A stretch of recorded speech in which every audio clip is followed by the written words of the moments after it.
What if I told you the capturing of Nicolás Maduro was actually a part of a plan that has been enacted since the 1930s and has been laying under the surface of all of our noses this entire time? That'd be crazy, right? Wrong. It's the truth.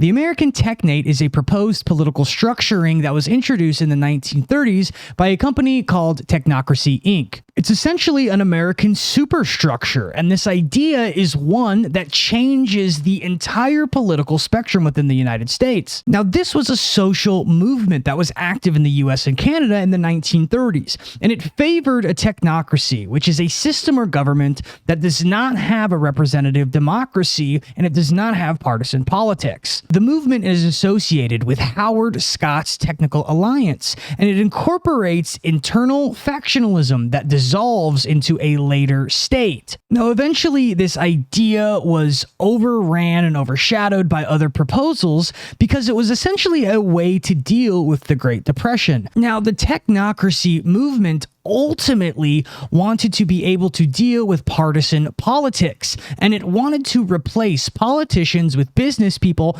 scientists, and engineers who had the technical expertise to manage the economy as a whole. Now, this idea did not fully transpire into an idea of scientocracy where scientists run everything, but if we start to look at some things that are happening in America and in the world, this might actually be what's going on. This idea essentially was to combat communism and to abstain from communistic revolution entirely. Now, in the 1930s and 40s, it gained a ton of strength because it was in opposition to joining World War II. And because of this, it was banned in Canada. But this ban was lifted in 1943. And that is when Technocracy, Inc. became super involved. Now, Hadelman was super involved in Canadian politics, and he backed the technocracy movement. But this was before he moved to South Africa in 1950.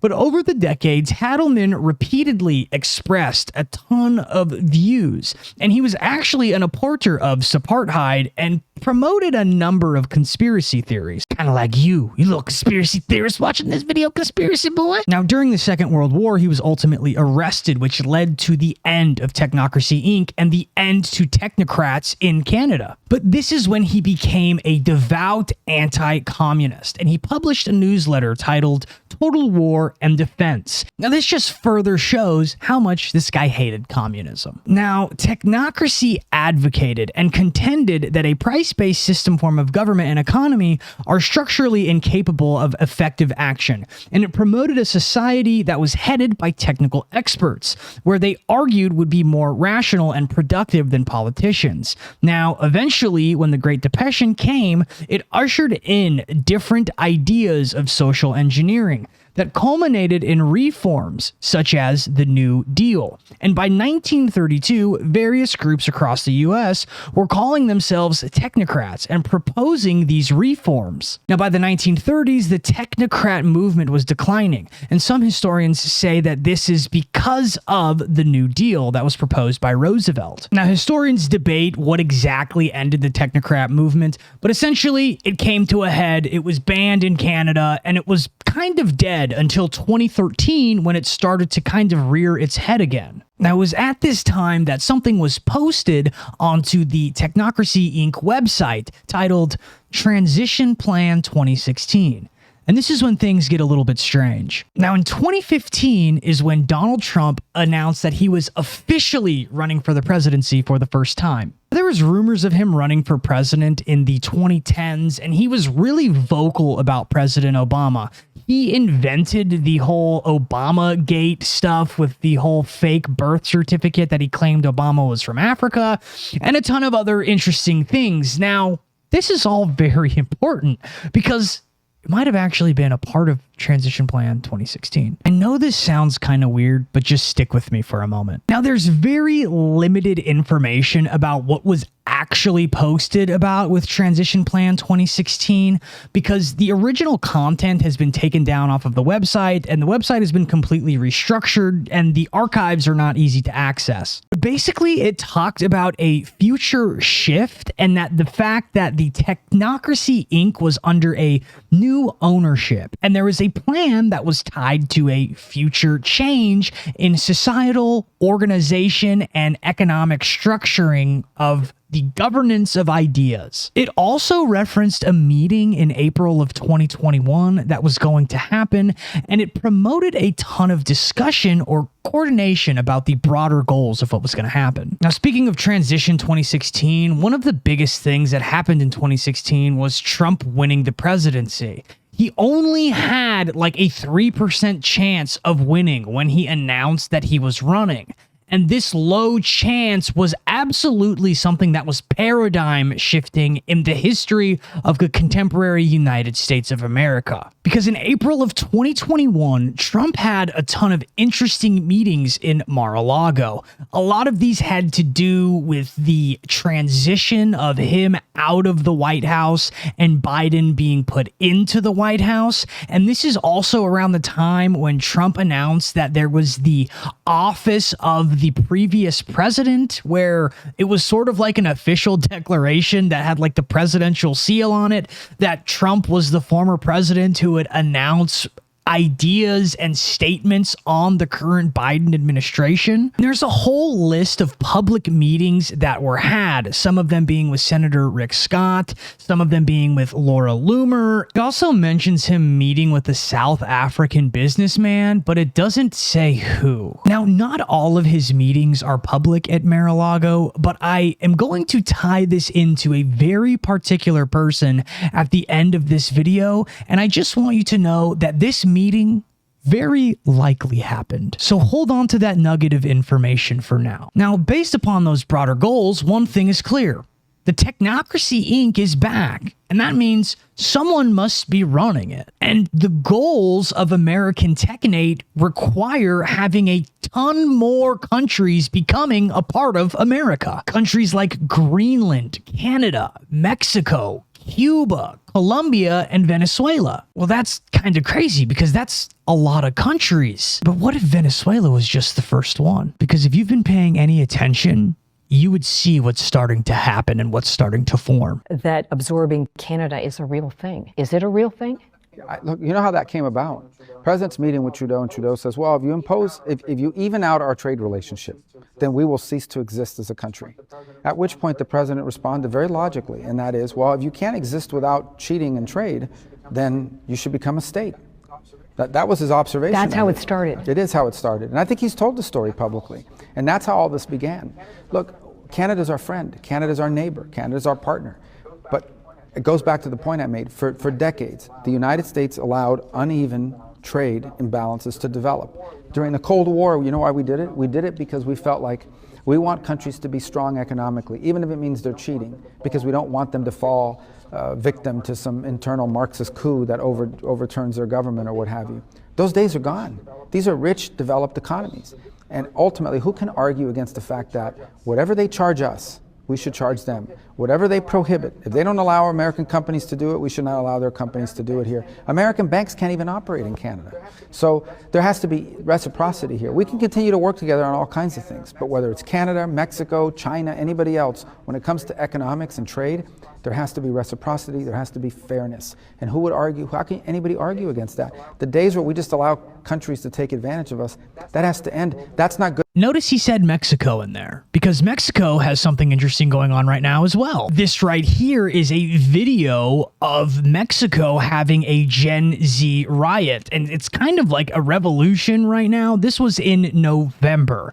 Mexico is having their own issues, and today Trump made statements discussing Mexico and how he's willing to send troops into Mexico to assist the president with their issue with the cartels. Now, if there's anything that you've learned in the last few days, it is that Trump is not playing when it comes to South America. I mean, he stated we're running Venezuela. Until such time as we can do a safe, proper, and judicious transition. So we don't want to be involved with having somebody else get in, and we have the same situation that we had for the last long period of years. So we are going to run the country until such time as we can do a safe, proper, and judicious. How long is that going to be? And now that Venezuela's out of the picture, it looks like Cuba will be too, because if you don't know the socioeconomic relations between Venezuela and Cuba, Venezuela basically provides Cuba with all of their resources. It's happening, and I think you see it all the time. Howard, you've seen it. That Cuba is ready to fall. You know? Yes. Cuba looks like it's ready to fall. I don't know if they're going to hold out. But Cuba now has no income. They got all of their income. That's not all. The president of Colombia is now saying that Trump should come and try and kidnap him, to which Trump responded that Colombia has a massive cartel and cocaine issue. Now, I don't speak Spanish, but this is what he's saying. He's telling Trump to come and get him and to come kidnap him. And I'm telling you right now, if American Technate's coming, that's what's going to happen. And it's looking like my predictions are more and more increasingly accurate, because I said that the Maduro capture had a lot to do with the 2020 election. And today, Trump called for the end of mail-in ballots. They vote on paper ballots. They tried voting by mail, and there was fraud all over the country. We're the only country that votes by mail, essentially. You know that, right? You know, Speaker, that's another thing. We're the only country that's stupid enough to vote by mail. Even Jimmy Carter's commission said don't do it. But just to finish so that you won't say he wanders. So that gives us potentially Mexico if it falls to revolution, or the fact that we might move troops in there. That makes Colombia calling for us to come and kidnap the president. We've already grabbed Maduro. Canada is already considering joining us. And I'm telling you right now, with what they have going on up there, with all of the people from India that are completely infecting the country, there's a very good chance that Canada is not going to want to be alone in Canada anymore. Trust me. That leaves us with one more. Oh, and Cuba. Cuba might be falling as well. It will. But here's the other thing. That leaves us one country, Greenland. And guess who was discussing Greenland literally today? Steve Miller, an advisor to the president. The president has been clear for months now. So I know you're treating this as breaking news. The president has been clear for months now that the United States should be the nation that has Greenland as part of our overall security apparatus. The United right, States, but your wife posted that like hours after the Venezuela operation. No, but that's why it's newly relevant. No, I'm not, and I'll talk with you about it for an hour. I think it's a really important conversation. I just wanted to reset Jake by making and clear the timing is extremely relevant. All of this is in the last week, besides the revolution that is happening in Mexico. The position of the U.S. government since the beginning of this administration, frankly, going back into the previous Trump administration, that Greenland should be part of the United States. The president has been very clear about that. That is the formal position of the U.S. government. Right, but can you say that military action against Greenland is off the table? It wouldn't be military action against Greenland. The Greenland has a They're not calling off government intervention in Greenland. And Stephen then goes on to say in this video, why does Denmark get to have the claim to Greenland? Trump is discussing the Monroe Doctrine, essentially stating that the Western Hemisphere is the United States. And what is more Monroe Doctrine than a map that looks like this? All of these countries have been discussed in the last week. This is what America is going to look like. I'm telling you right now. And I'm not a man of predictions. Because even if it looks unlikely now, do you know what looked unlikely in 2016 when the transition plan was posted to the Technocracy Inc. website? A Donald Trump presidency. The probability of Trump becoming president when he announced in 2015 was 5,000 to 1 odds. And that's not all. That's just getting started with the attempt for the American Technate, because technocracy and technocrats are playing a massive role in the United States. I don't know if you know that or not. A technocrat is an expert in a technical field, specifically science, engineering, or economics, who holds significant authority in government or industry, making decisions based on data and technical knowledge rather than popular opinion or political ideology. Kind of like Mark Zuckerberg, or maybe Peter Thiel, perhaps Sam Altman, who runs ChatGPT, or Eric Schmidt, maybe Larry Ellison, who runs Oracle and runs with the CIA. Maybe one of any of those people. And when I tell you this next part, it gets a little bit weird and makes this look a lot more likely. Did you notice when I was talking earlier about technocrats, I specifically left one out? I talked about Peter Thiel and dozens of other people, but Elon was left out. It's because he's the biggest one. And what if I told you that Joshua Hadelman, the individual who basically started Technocracy Inc., was Elon Musk's grandfather? He's the one who moved to South Africa, where Elon is from. So Technocracy Inc.'s 2016 transition plan may have been about Donald Trump bringing about the great American Technate. And do you remember at the beginning of this video where I told you to keep that nugget of information close at hand, because maybe that meeting that was from the transition plan of 2016 that happened in April of 2021 might have happened between two influential people? Well, what if I told you that Elon Musk spent a ton of time at the Kennedy Space Center, which is only 140 miles away from Mar-a-Lago, in April of 2021?